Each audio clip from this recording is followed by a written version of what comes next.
Salut les gamers, salut à tous, salut surtout les addicts, les passionnés de l'automobile. Et ben nous nous retrouvons donc ce soir circuit de Spa, donc après les deux vidéos que je vous ai mis en ligne, c'est-à-dire la première donc sous la pluie, un tour de circuit sous la pluie avec une McLaren, la deuxième avec une McLaren mais sur le sec. C'était un peu les essais libres donc de ce Grand Prix, et cette fois-ci nous voilà donc partis pour la course. Nous sommes en 4ème position, donc je suis au volant de la McLaren de Hamilton, 2012, malheureusement il n'y a pas de mise à jour sur la F1 2012 pour pouvoir directement avoir les écuries d'aujourd'hui. Il faudra attendre la prochaine sortie qui arrive en septembre je crois, donc de F1 2013, où nous pourrons récupérer donc Hamilton chez Mercedes, voilà, à la place de Schumacher. Donc cette course, gros départ, je fais un gros départ, je suis 4ème, vous avez vu tout de suite, je me retrouve au bout de la ligne droite après le raidillon, je me retrouve 2ème, avec un virage à l'extérieur, donc ça c'était pas mal du tout. À savoir qu'à partir de là, donc la course va un petit peu se rallonger, donc là j'ai 5 tours à faire. Je vais me faire coller au train par tous les renards derrière moi là qui ne me lâcheront pas, surtout je vais faire quelques petites erreurs au début de course. J'ai constaté que ce soit dans la Formule 1, dans les jeux de voiture en général, j'aimerais que j'ai besoin d'avoir un ou deux tours pour me mettre en route. Et là, regardez là comment il me colle là, c'est Schumacher qui me colle avec sa Mercedes là. Et j'ai remarqué que j'ai besoin de me mettre en route, c'est bizarre, je suis un diesel, en fin de compte, vu mon âge, c'est tout à fait normal on va dire. Et donc je suis un diesel, et petit à petit je vais tourner, je vais prendre un peu plus de confiance, prendre mieux mes repères de freinage, plus mes repères d'accélération, et voilà, j'ai de prendre de plus en plus de vitesse, voilà. Vous allez voir, donc là pour l'instant nous sommes dans le premier tour et Alonso est complètement parti. Il m'a complètement largué, vous voyez, donc je suis deuxième, mais le premier je le vois même presque pas, je le vois pas même, voilà, il est parti, donc là on arrive à la fin du premier tour. Et ce qui va être intéressant, donc je vous ai un petit peu prévenu dans les anciennes vidéos, ce qui est intéressant de ce circuit, ça va être la fin de course. Je peux vous mentir que ça va être très stressant, vous allez comprendre pourquoi tout à l'heure. Et pour pas avoir à parler pendant les deux prochains tours et vous enlever un peu le plaisir, de regarder un peu la course, comment elle se passe, surtout dans cette vue de cockpit. Je vais vous faire un tour de course, donc comme celui-ci, donc, et après je vais me taire un petit peu. Donc voici le raidillon qu'on prend normalement en 7ème, moi je le prends en 6, mais j'ai regardé tout à l'heure les essais, donc les qualifications tout à l'heure de Formule 1 où Hamilton a gagné en numéro 1, bien sûr, j'étais content. Ils passent tous en 7ème. On arrive au bout là-bas, c'est 3ème.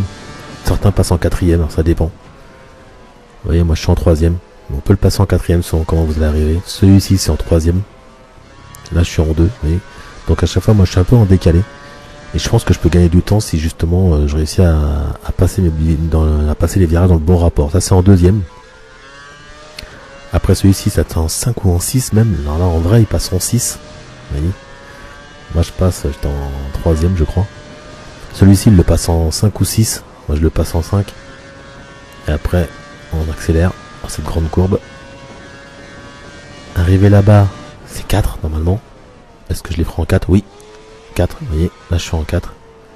Ça m'arrive de le passer en 3ème, mais en 4, c'est mieux. On garde la motricité.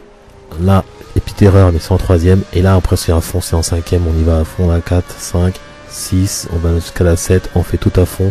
Alors, bien sûr, moi j'avais le DRS en qualification. Je l'avais bien sûr enlevé pour le deuxième, celui qui va arriver là maintenant, parce que sinon la voiture elle part directement en vrille.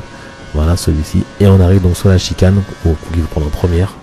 Donc gros freinage. Après vous tirez en 7ème à plus de 300. Et là, tac. Et c'est parti pour la ligne droite de l'arrivée. Alors mon meilleur temps, moi là c'est en course. Mon meilleur temps c'est une 47 500, une 47 656, un truc comme ça.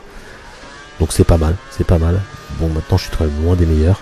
Qui tournent en 43, 42, 43, voilà. Je sais pas comment ils font, mais je pense qu'effectivement le fait de passer les vitesses dans les mauvais rapports, de passer les virages dans les mauvais rapports, quelques petits soucis de trajectoire, ou peut-être parfois par peur je freine un peu trop peut-être, je pourrais gagner pas mal de temps, mais de là à dire que j'ai gagné 4 secondes, c'est quand même, voilà, c'est quand même énorme. Alors là nous sommes au 3ème tour, sur 5,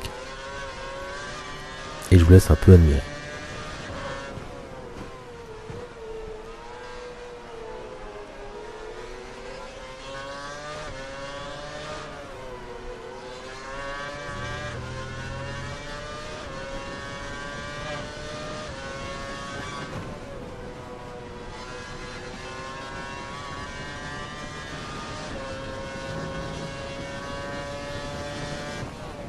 comme vous pouvez le constater, petit à petit, je me rapproche d'Alonso, mais vraiment petit à petit.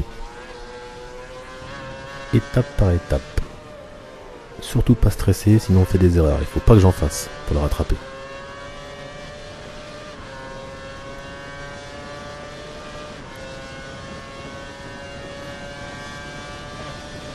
Je pense avoir trouvé un très bon réglage pour mon volant, le Formula Rim de Fanatec, sur mon Playsit. J'ai un peu galéré pour trouver le bon réglage pour être performant sur Formule 1. Mais là, je trouve ça pas mal. Ainsi que pour mon pédalier au niveau du réglage frein. Là que j'ai raté le dernier freinage. Donc là c'est le 4e tour. Vous avez vu, Alonso n'est plus très loin. J'ai pris le temps quand même, j'ai pris presque 2 tours et demi pour le rattraper. Quand je vous dis qu'au début je suis un petit peu lent, je suis un petit peu au ralenti, que petit à petit je me mets en route, je prends un bon rythme, et là si je fais pas d'erreur je réussis à être assez rapide.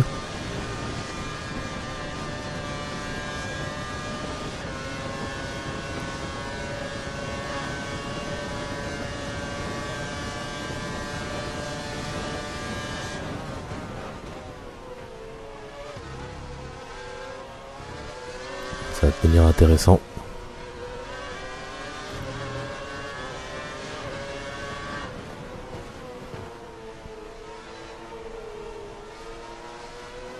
N'oublions pas que c'est le 4e tour, il me restera donc un tour derrière.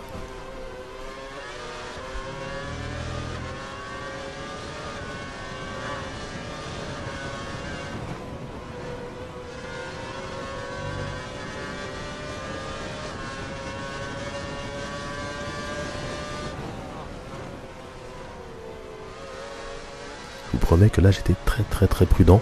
Je prenais des risques mesurés.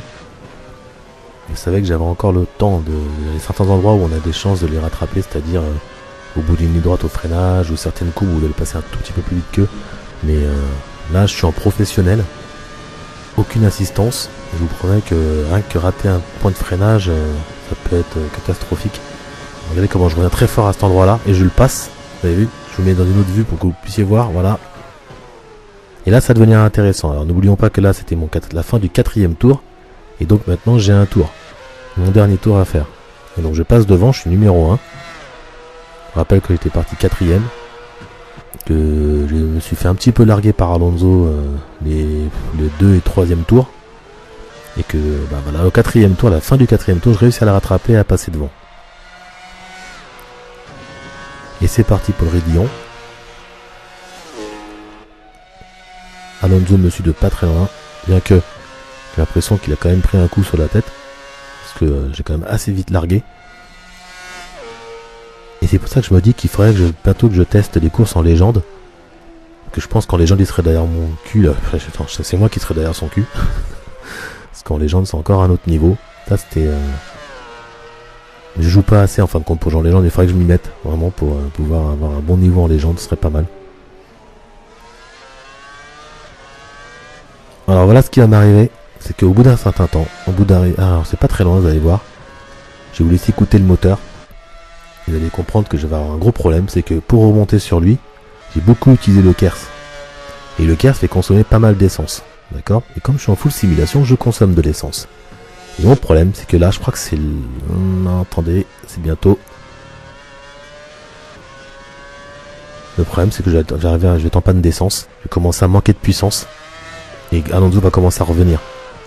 Alors vous savez, quand vous perdez de l'essence, vous pouvez encore faire un demi-tour sans... vous voyez, vous perdez de la puissance. Vous n'avez pas à fond, mais vous roulez encore. Jusqu'au moment où la voiture s'arrête. Là, écoutez. Vous entendez? J'ai plus d'essence. Et là, je me dis, il me reste la chicane. Et je suis en stress parce qu'Alonso arrive comme une balle derrière moi. Et que je me demande comment je vais passer la ligne droite. Regardez comment il me colle, regardez bien. Et là, ce que je vais faire, je le reconnais. Je vais le bloquer. À gauche. À droite. Je le bloque au premier. Voilà, j'espère que vous avez bien apprécié cette vidéo. Je vous souhaite de passer un très bon week-end. N'oubliez pas les courses demain dimanche de Formule 1 et de MotoGP. Midi 40 pour la MotoGP. 13h exactement pour la MotoGP. Et 14h pour la Formule 1. Canal Plus Sport. Voilà. A très bientôt pour d'autres vidéos. Allez, à plus bientôt.